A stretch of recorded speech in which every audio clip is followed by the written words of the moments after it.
PSL की ताजा खबरों के सब्सक्राइब कीजिए हमारे एमटीडी न्यूज चैनल को और इस बेल आइकन को दबा के ऑल पे सेलेक्ट कर ले, ताकि दोस्तों आपको हमारी आने वाली सभी पीएसएल की ताजा खबरों की जानकारी आपके फोन पर मिल जाए। चिटफंड पीड़ितों की समस्या सिर्फ लूट की समस्या नहीं है, बल्कि ये इस देश का सबसे बड़ा मानवाधिकार हनन का मामला है। और छोटा उदाहरण दूं, पल्स एग्रोटेक कॉरपोरेशन लिमिटेड में 70 लाख एजेंट काम करते थे। सरकार ने इसे बंद किया। 70 लाख एजेंट न केवल बेरोजगार हुए, बल्कि उन्होंने जिनसे पैसा लगवाया था वो उनके मित्र रिश्तेदार थे। आज जिस समाज में रहते हैं उसमें वो चोर बन के रह रहे हैं। उन्होंने कोई गैर कानूनी काम नहीं किया, एक भारत सरकार में पंजीकृत कंपनी में काम किया, और आज सरकार उन्हें चोर बना करके दर दर की ठोकरें खाने पर मजबूर कर दिया। क्या उन्हें संविधान के अनुच्छेद के तहत सम्मान के साथ जीवन जीने का अधिकार नहीं है?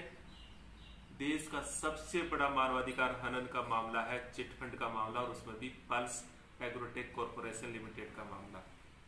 इन पीड़ितों को न्याय मिलना चाहिए, इसलिए हम कहते हैं पहले भुगतान फिर मतदान। पीएसीएल पीड़ितों की समस्या कोई छोटी मोटी समस्या नहीं है। देश के 6 करोड़ पीएसीएल के पीड़ित, जो एक पल्स कंपनी 32 सालों तक सही काम करती है और फिर उसे सरकार अपने चुनाव के अंदर चंदा नहीं मिलने की वजह से इसे गैर कानूनी घोषित कर दे और 6 करोड़ लोगों को दर दर भटकने के लिए छोड़ दे।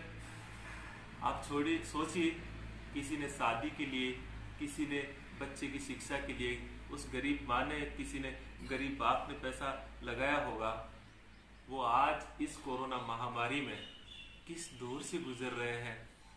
एक प्रकृति की चोट, दूसरी सरकारों की चोट, लेकिन अब सरकारों पर भी चोट करने का समय आ गया है। ऐसा मैं क्यों कह रहा हूं? क्योंकि लोकतंत्र में नागरिकों को अपनी वोट की ताकत को पहचानना होगा। ये इसलिए भी है क्योंकि इस देश के भीतर सरकारें सोई हुई है। देश के करोड़ों चिटफंड पीड़ित, उसमें 6 करोड़ पीएसीएल के पीड़ित लोग आज 6 साल से संघर्ष कर रहे हैं। सड़क से लेके संसद तक और कोर्ट तक लड़ाई लड़ चुके हैं, और 2 फरवरी 2016 को तो सुप्रीम कोर्ट ने यह कहा कि 6 माह में इन गरीब किसान मजदूरों का पैसा लौटा दीजिए। ये गरीब किसान मजदूर चूंकि आज कोर्ट की लड़ाई के लिए पैसे नहीं जुटा सकते, सरकारों के पास, मंत्रियों के पास जाने की हिम्मत नहीं रखते हैं, लेकिन ये अपने वोट की चोट तो दिखा सकते हैं। इसलिए मैं सभी चिटफंड पीड़ितों से, पीएसीएल पीड़ितों से विशेष आग्रह करता हूं कि अब उठो, जागो और डंके की चोट पे कहो पहले भुगतान फिर मतदान। देश कोरोना की महामारी से गुजर रहा है, और इस संकट के भीतर अनेक ऐसे संकट हैं जिसकी तरफ इस देश के नागरिकों का शायद और विशेषकर नीति निर्माताओं का ध्यान भी नहीं जा रहा है।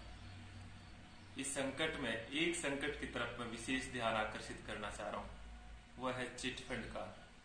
देश के 18 करोड़ और उसमें भी 6 करोड़ पीएसीएल के चिटफंड पीड़ित आज दर दर भटक रहे हैं। पीएसीएल के पीड़ितों का तो मामला सुन लेंगे तो आपको पता लगेगा इस देश की सरकारें शायद निकम्मी नहीं, मानवाधिकारों का सबसे बड़ा हनन कर रही है। 6 करोड़ लोग 4 साल, 4.5 साल पहले सुप्रीम कोर्ट का डिसीजन तक आ चुका कि इनके 50,000 करोड़ रुपए लौटाया जाए। गरीब किसान मजदूर हैं, अभी तक भी केंद्र सरकार सोई बैठी है।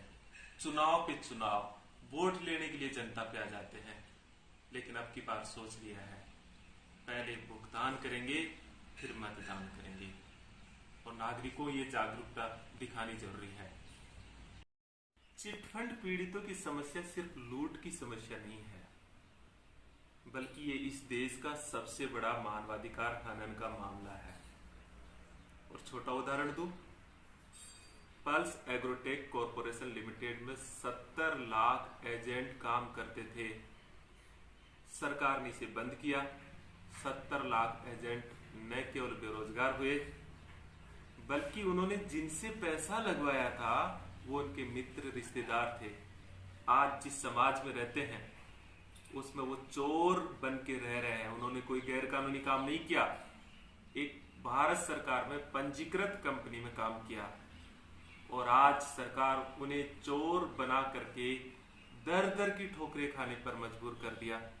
क्या उन्हें संविधान के अनुच्छेद के तहत सम्मान के साथ जीवन जीने का अधिकार नहीं है?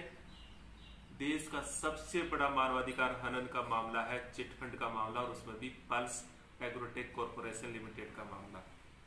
इन पीड़ितों को न्याय मिलना चाहिए, इसलिए हम कहते हैं पहले भुगतान फिर मतदान। पीएसीएल पीड़ितों की समस्या कोई छोटी मोटी समस्या नहीं है। देश के 6 करोड़ पीएसीएल के पीड़ित, जो एक पल्स कंपनी 32 सालों तक सही काम करती है और फिर उसे सरकार अपने चुनाव के अंदर चंदा नहीं मिलने की वजह से इसे गैर कानूनी घोषित कर दे और 6 करोड़ लोगों को दर दर भटकने के लिए छोड़ दे। आप छोड़िए, सोचिए, किसी ने शादी के लिए, किसी ने बच्चे की शिक्षा के लिए, उस गरीब माँ ने, किसी ने गरीब बाप ने पैसा लगाया होगा, वो आज इस कोरोना महामारी में किस दौर से गुजर रहे हैं। एक प्रकृति की चोट, दूसरी सरकारों की चोट, लेकिन अब सरकारों पर भी चोट करने का समय आ गया है। ऐसा मैं क्यों कह रहा हूं? क्योंकि लोकतंत्र में नागरिकों को अपनी वोट की ताकत को पहचानना होगा। ये इसलिए भी है क्योंकि इस देश के भीतर सरकारें सोई हुई है। देश के करोड़ों चिटफंड पीड़ित, उसमें 6 करोड़ पीएसीएल के पीड़ित लोग आज 6 साल से संघर्ष कर रहे हैं। सड़क से लेके संसद तक और कोर्ट तक लड़ाई लड़ चुके हैं और 2 फरवरी 2016 को तो सुप्रीम कोर्ट ने ये कहा कि 6 माह में इन गरीब किसान मजदूरों का पैसा लौटा दीजिए। ये गरीब किसान मजदूर चूंकि आज कोर्ट की लड़ाई के लिए पैसे नहीं जुटा सकते, सरकारों के पास, मंत्रियों के पास जाने की हिम्मत नहीं रखते हैं, लेकिन ये अपने वोट की चोट तो दिखा सकते हैं। इसलिए मैं सभी चिटफंड पीड़ितों से, पीएसीएल पीड़ितों से विशेष आग्रह करता हूं कि अब उठो, जागो और डंके की चोट पे कहो पहले भुगतान फिर मतदान। देश कोरोना की महामारी से गुजर रहा है और इस संकट के भीतर अनेक ऐसे संकट हैं जिसकी तरफ इस देश के नागरिकों का शायद और विशेषकर नीति निर्माताओं का ध्यान भी नहीं जा रहा है। इस संकट में एक संकट की तरफ मैं विशेष ध्यान आकर्षित करना चाह रहा हूं, वह है चिटफंड का। देश के 18 करोड़ और उसमें भी 6 करोड़ पीएसीएल के चिटफंड पीड़ित आज दर दर भटक रहे हैं।